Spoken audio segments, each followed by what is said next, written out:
Salut, notre vidéo se porte sur le droit interne et le droit constitutionnel. Avant tout, on doit dire que le droit est subdivisé en branches, en familles et en générations.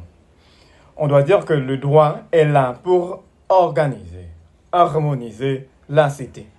Le droit est dérivé de la coutume.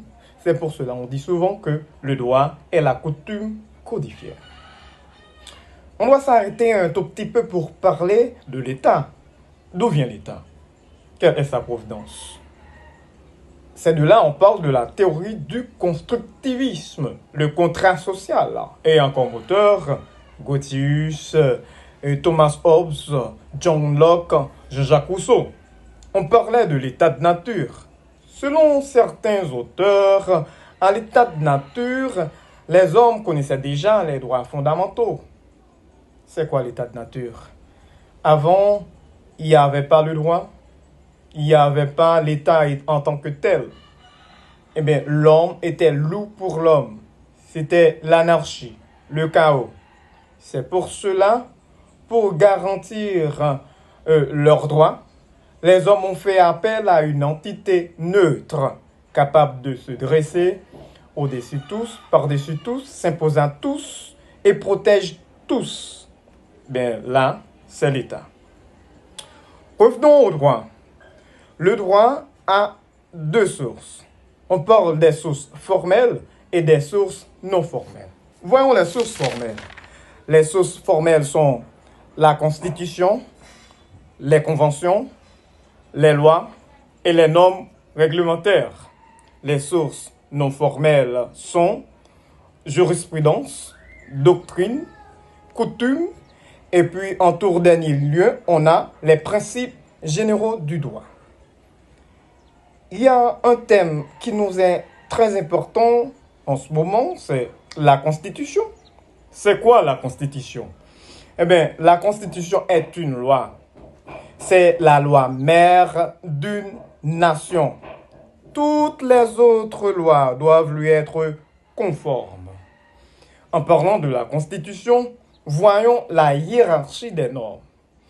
Eh bien, au sommet, on trouve d'abord la Constitution. Ensuite, on a la loi, on a décret-loi, on a décret, on a arrêté, on a jurisprudence et puis doctrine. Que fait la Constitution?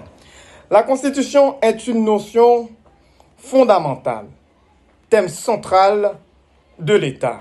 C'est un instrument juridique qui organise et qui prévoit les différentes règles de fonctionnement des pouvoirs publics et des institutions publiques. C'est la Constitution qui dicte les normes. C'est la Constitution qui dicte les règles pour tout et chacun dans un État. Comme par exemple, c'est la Constitution dans un État démocratique qui dit comment sont les pouvoirs. Dans un État démocratique, on a trois pouvoirs. On a le pouvoir exécutif, le pouvoir législatif et le pouvoir judiciaire. Dans le pouvoir exécutif, si on essaie de faire un coup de pied dedans, on va voir dans le pouvoir exécutif, il y a le chef du gouvernement et le chef de l'État. Disons d'abord le chef de l'État et le chef du gouvernement. Dans le pouvoir législatif, on a le Parlement et le Sénat. Dans le pouvoir judiciaire, on va avoir les cours et puis les tribunaux. Mes amis, je dois vous dire que nos vidéos se portent surtout sur la science politique, les relations internationales, la diplomatie, l'administration